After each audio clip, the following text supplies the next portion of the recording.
Banned from Twitter last evening. So joining me now, Jesse Kelly of The Jesse Kelly Show. Thank you for joining us. Thanks for having me on. I appreciate it. Of course. So let's talk a little bit about this ban. How exactly did you find out about this? What was communicated to you by Twitter? Nothing. That's the best way to put it. Nothing. I had gone on Fox News earlier in the day, and I did a little bit where I had been obviously bashing on Nancy Pelosi. Nothing terrible. Just did a couple funny lines. Came home, put up a couple videos of those Fox hits, and then I left. I was outside putting up Christmas lights with my wife, which was terrible. But all of a sudden, my phone, I start getting text messages of screenshots from people saying my account's been suspended. So I have no idea. And there was no communication of any kind until late last night. And Twitter gave no reasoning. They just sent me an email saying you're permanently banned. You can't appeal. Goodbye. That's interesting. So in regards to that Fox hit, you said you were joking about Nancy Pelosi. I watched it. You made a joke about her being like chicken pox and basically brewing up a stew with children inside. Do you think that those clips could have contributed to your ban? I certainly hope not. Twitter's going to have a lot of answers. Well, you're going to have a lot of questions they're going to need to answer if that's the case, because if you can't insult the soon-to-be Speaker of the House on a television show without getting removed from one of the most powerful social media platforms on earth, then you've got problems. And I suspect that may be it, because I've never been in trouble on Twitter. I don't cuss at people. I don't harass people. I don't promote violence. I'm not a shrinking violet by any means, but I'm not a controversial figure on Twitter. And no suspension, no nothing, just an outright ban. I strongly suspect that the Pelosi Twitter connection had something to do with it. Right. And just to be clear, in this email from Twitter, they said that you were banned because of repeated violations of the rules. Now, you say you've never been suspended before. Is that right? It was, I believe, 2 or 3 years ago they got me first, but it was before I was verified. This was in the very, very beginning. But no, within the past 2 or 3 years, nothing. And there have been no communication from Twitter. You're in violation of this. We're suspending you for that. Nothing. Absolutely nothing. The only notifications I get from them are, in fact, them telling me people have reported me for things that are not in violation of their terms. So I know that a lot of liberals out there will report me for things trying to get me banned, but there's never anything to it because, like I said, I don't harass people on there. Right. And Twitter also implemented this new rule saying that you basically have to refer to transgender people by their preferred pronoun or you risk being banned. Is there any chance that you could have run afoul of that new rule at any point? I don't know. I mean, a man is a man and a woman is a woman, but it's not something I've been talking about. If I have in the past, it was in the past. It's certainly nothing I've been talking about recently.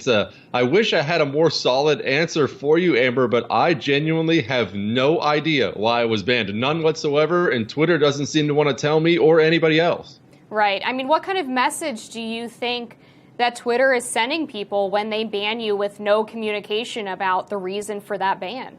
Everybody knows what the message is, that Twitter is a leftist organization. They've decided they're going to become a complete platform for leftists, and they will run voices on the right out of there. And I think that's why there's been so much outrage, in particular about my banning. I think it has a lot less to do with me and a lot more to do with the fact that, hey, if they can get Jesse, who was not, I mean, I'm not Alex Jones. If they can get Jesse, they can get anybody.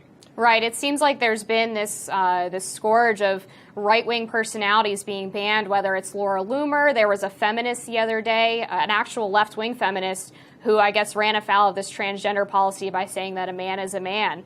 So I guess the question now is who's next? I mean, if they can come after you or any other conservative, then it seems like anyone could be banned for any reason.